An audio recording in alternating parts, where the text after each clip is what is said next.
জেলা মুখ্য স্বাস্থ্য আধিকারিক তিনি জানিয়েছেন যে অভিযোগ পেয়েছি, তদন্ত চলছে।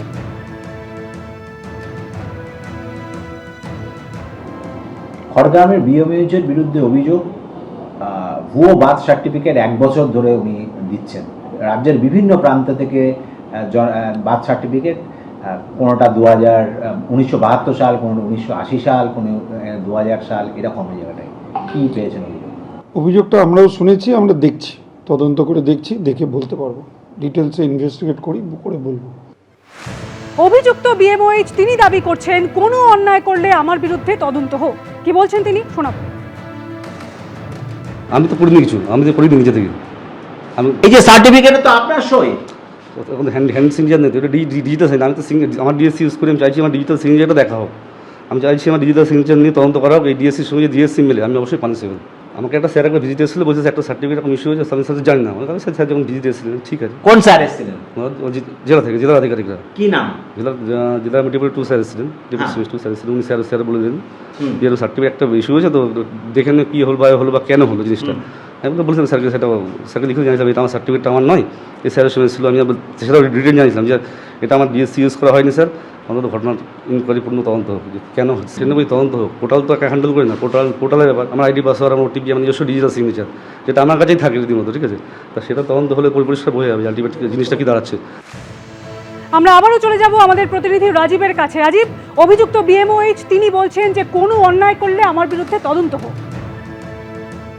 হ্যাঁ, একেবারেই এই বিএমওএইচ এতটাই তিনি নিশ্চিন্ত রয়েছেন, অর্থাৎ তার খুঁটি স্বাস্থ্য ভবনে এতটাই বাধা রয়েছে বলে তার ঘনিষ্ঠ মহলে তিনি দাবি করছেন। ফলে তিনি যা করেছেন সেটা বুক ফুলিয়েই বলছেন তদন্ত হোক। তিনি একবারে নিশ্চিত আছেন তদন্ত হলে কোনো কিছু তার শাস্তিমূলক ব্যবস্থা না হবে না। কিন্তু তিনি যখন আমাদের মুখোমুখি হয়েছেন তারপরে আমাদের কাছে আরো তথ্য, একের পর এক তথ্য এসে পৌঁছচ্ছে, এবং যারা এই ধরনের ডিজিটাল সার্টিফিকেট নিয়েছেন, বর্ধমানের একজন এই অভিভাবক তিনি বলেছেন যে আমার বাচ্চা বাড়িতে জন্মেছিল, কিভাবে খড়গ্রাম, আমি বর্ধমানে থাকি, আমার বাচ্চা বাড়িতে জন্মেছিল, কিভাবে তার বার্থ সার্টিফিকেট হয়ে গেল গত বছর, সেটা আমি বুঝতে পারছি না। এই রকম একাধিক জন যাদেরকে এই সার্টিফিকেট দেওয়া হয়েছিল এবং সেটা কিসের বিনিময়ে দেওয়া হয়েছিল, কেন দেওয়া হয়েছিল, সেটা নিয়ে কিন্তু ইতিমধ্যেই তদন্ত শুরু করেছে স্বাস্থ্য দপ্তর, এবং তারা গোটা বিষয়টি নিয়ে পুলিশ প্রশাসনেরও দ্বারস্থ হতে চাইছেন। তার কারণ এই যে র্যাকেট, শুধু র্যাকেটটা খড়গ্রাম হাসপাতালেই সীমাবদ্ধ নয়, এই র্যাকেটের কিন্তু একবারে স্বাস্থ্য ভবন থেকে গোটা রাজ্যে ছড়িয়ে ছিটিয়ে রয়েছে। ফলে এই ঘটনা শুধুমাত্র এই বিএমওএইচ একা করতে পারেননি, তার যে টিম রয়েছে, আমরা তার টিমের কয়েকজনকেও আমরা নির্দিষ্ট করেছি, এবং তাদের দেখা যাবে তদন্তে উঠে আসে কি বিষয়, সেটার দিকে আমাদের নজর থাকবে। ধন্যবাদ রাজীব। সার্টিফিকেট পাওয়া অধিকাংশই খড়গ্রাম এলাকার বাসিন্দা নয়, আর এই নিয়ে তৃণমূলের ঠিক কি বক্তব্য শোনাবো আপনাদের। এখানে একটা অসাধু চক্র, জাল বার্থ সার্টিফিকেট, এসআইআর আবহে এটা অতিরিক্ত বেড়ে গেল।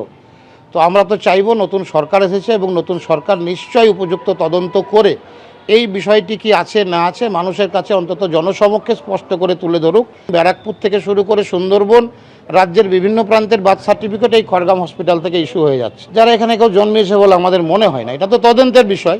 এবিপি আনন্দ, এগিয়ে থাকে, এগিয়ে রাখে।